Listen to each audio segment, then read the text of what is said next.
Last રીલમાં તમે જોયું કે સબકોન્શિયસ માઇન્ડ એટલે શું, સાયન્ટિફિકલી મેડમે સમજાવ્યું કે સબકોન્શિયસ માઇન્ડ એટલે શું થાય છે.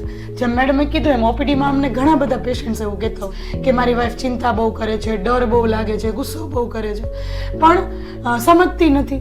આવું કેટલા બધાએ તમે ફીલ કર્યું હશે, તમે પોતાના માટે પણ ફીલ કરતા હશો. તો આજે હું તમને સમજાવું કે સબકોન્શિયસ માઇન્ડ અને કોન્શિયસ માઇન્ડ વચ્ચે ડિફરન્સ શું છે.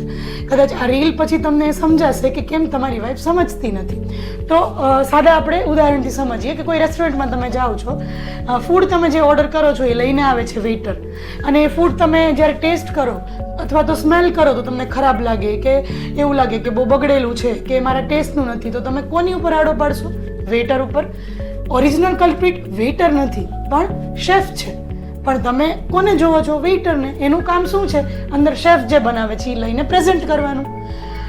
અહીંયા છે શેફ, એ તમારું સબકોન્શિયસ માઇન્ડ, અને વેઇટર છે કોન્શિયસ માઇન્ડ. જે કંઈ થોટ, ફિલિંગ, ઇમોશન્સ કુક કરે છે શેફ, એ પ્રેઝન્ટ કરે છે કોન્શિયસ માઇન્ડ એટલે કે વેઇટર.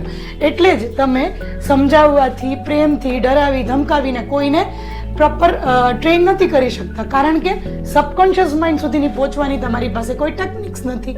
તો હા, અહીંયા અમે હોલિસ્ટિક ફર્ટિલિટી ટ્રીટમેન્ટમાં એ જ કરાવીએ છીએ, સબકોન્શિયસ માઇન્ડ રીપ્રોગ્રામ. તો વધુ જાણવા માટે you can definitely come here in a global IVF hospital.